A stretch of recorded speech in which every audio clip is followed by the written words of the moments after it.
How much were you hurting? It doesn't matter if I was hurt.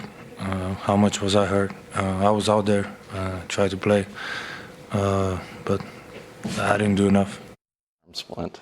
I like it. I thought that was perfect because some guys show up. Go, Wilds. Go ahead. I didn't say anything. No, go ahead. You said it during. Maybe A lot you of times, were on the air. if you're injured, you know, and once the adrenaline goes down, you can show up in the finals post-game press conference. What? It starts to hurt Say a little it. bit more. Say it. Say but it. Luka didn't do that. Say Like it doesn't matter. He was trying to take a shot at LeBron because LeBron broke his hand and put a splint on. But go ahead. Go ahead. He was doing it during the break, and then he's like, why does everybody think I don't like LeBron? Because you're bringing him up during the Luka postgame. But go ahead. Sorry. It is true, Wild. As you were. Anything more Luka? Thank you. Yes, of course, there's more he could have done.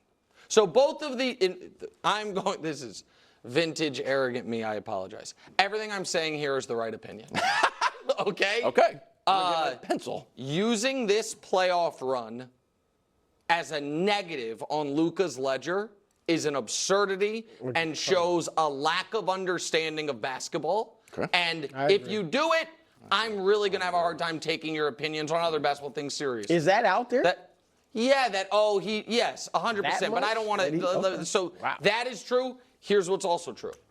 They needed A+ Luka. They got B- B Luka, and it wasn't enough. Now, if he had been A+, they might have still lost. You know what I mean? Maybe they speak as Kyrie, and we'll get into that, the other guys. But Luka needed to be as good as he can be, which is 35 points, 8 rebounds, 9 assists, you know, a spoon-feeding guys alley-oops, all of it.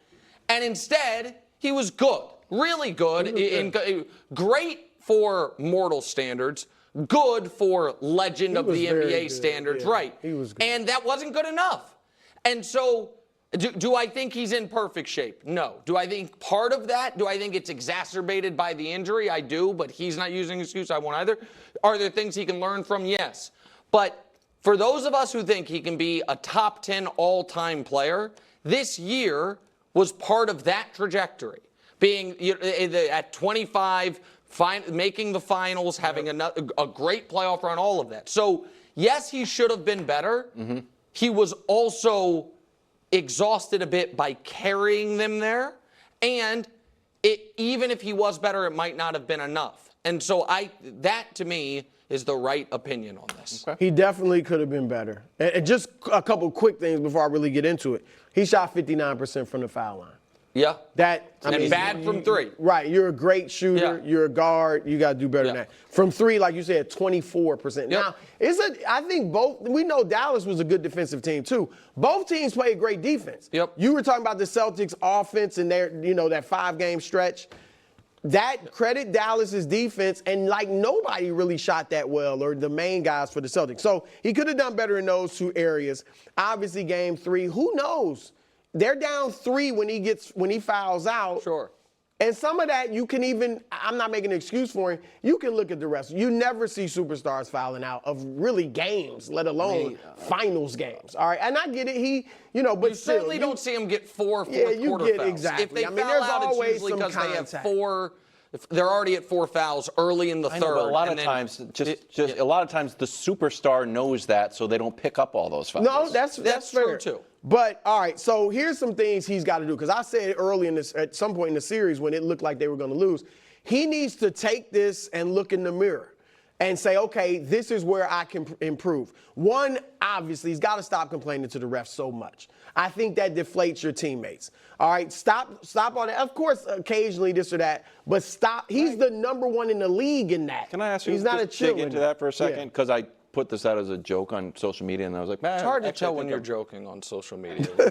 I was like, is that a real take or a joke? Yeah, go ahead. Do you buy that certain players can play cool, calm, and collected, and that's when they're at their best, and certain guys need a fire inside of them? That's what we say about Draymond. Yeah. Like Draymond, if Draymond was cool, calm, and collected, he wouldn't be as good. Yeah, but that's because he doesn't have the skills that Luka But when Luka is fire-breathing Luka, and I know you use it as like NBA Jam fire, but also just like mad at the opponent, mad at the fans, mad at the refs, that maybe he needs that. Go at the fans, go at the opponent. Don't go at the refs. I mean, like go at the refs. I mean, that honestly is if a you fair want to point. stay on Yeah. fire. Sure, okay. Secondly, more effort on defense. And we've seen at times he can actually stay in front of people.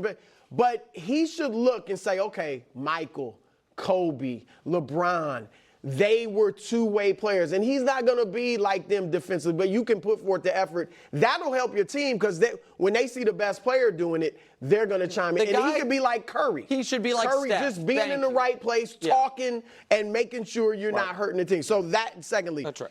And obviously getting better shape for that so you can play both ways. And here's something, and I went against two kind of historical basketball facts that I've often stated, but I went against them in these playoffs and I got burnt both times. One was Minnesota when I've always said, you're too young. You're not going from no deep playoff runs to all of a sudden winning the championship. Yep. But when they beat Denver, I kind of made that leap. So I overlooked that. That was wrong. The second thing is, look, the heliocentric style of play. No one's won that way. Oscar Robertson, Wilt Chamberlain, Michael Jordan, LeBron James, James Harden. No one's won a championship. Now, they came close, but the way they came close, Luka is pretty comfortably in the lead for all-time usage rate. Jordan's second with 33. Luka's at 35.7. All right, so he's got a nice little lead on that. You don't think that's how the Cavs in 16 won? The same way? No, I don't. I think because Kyrie was a huge part. Yep. And so I'm saying Luka has to allow, like in the playoffs when they ran through the West, his usage rate dropped to an all-time low for him, 31. And then during the finals, it went back up to 39 almost. So they played differently during the final. Luka doesn't look like he can really play differently. But I don't know if they can win this way. I thought they could. I overlooked that and thought Kyrie helping them would be enough. But again, they played differently in the finals than they did in the conference playoffs. That to me is and there's no way to prove He's it. got to share the ball a little more. Yeah, but in my opinion, that's a chicken and egg factor. Because the fact that he was doing it in the first 3 rounds, I think it shows he's able and willing. But and then, the usage rate is what I'm saying. Right. And then in the finals, when Kyrie is struggling, when the role players, except for really P.J. Washington, for the most of it looked not ready, and I don't blame them. They're role players. They're young. It's their first time. I think then it's like, all right, I've got to do it. And what really hurt him on top of that was he wasn't hitting his threes. You know what I mean? So it's like, I've got to do it, and he shot too many. The threes weren't going in. So I thought the first 3 rounds showed, I'm willing to play another way as long as it's working. But I think his go-to, if things aren't working, is, well, I trust myself, which is reasonable. No, I get that. And that's the point I was making about the 16 Cavs. Because LeBron's the same way. But the difference is in 16, Kyrie in those finals was excellent throughout. And they weren't as heliocentric. Right, but correct. So if Kyrie steps up, and if they have their own version of J.R. Smith in this series, then all of a sudden because they did play a little differently. Once they got their team together midway through the season, he played a little different. Yeah. But they have to. That's how they have to play to win. Go ahead. Question.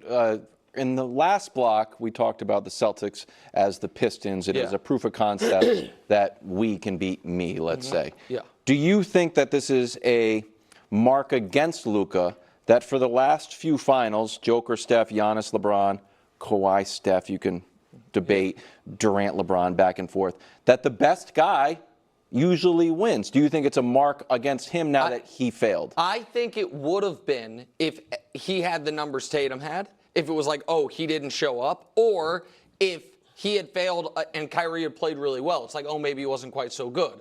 But this, to me, is more similar to, not at the same level, but 18, when LeBron played outstanding and they got swept, or 17 he had Kyrie, 18 he had nobody. Because here are the numbers for the series, both teams. And this is the point I was making. There's Luka's rank amongst both teams for the series, and that field goal percentage thing is crazy. He had the second best field goal percentage in the series. Who's number one? I think Drew. Okay. Which amongst Who didn't guys shoot half as much as right, and amongst guys who took at least 5 or 6 shots a game. And then for the playoffs, this was my original point. It's now him and Joker is the only people to lead the postseason in points, rebounds, assists. Now, Bruce's point that that's circumstantial at times based on how many games you play, all of that. But it's legit. It's legit, and it was a big deal when Joker did it. So it's not as big of a deal because it ended in a title and because now someone's done it. So that's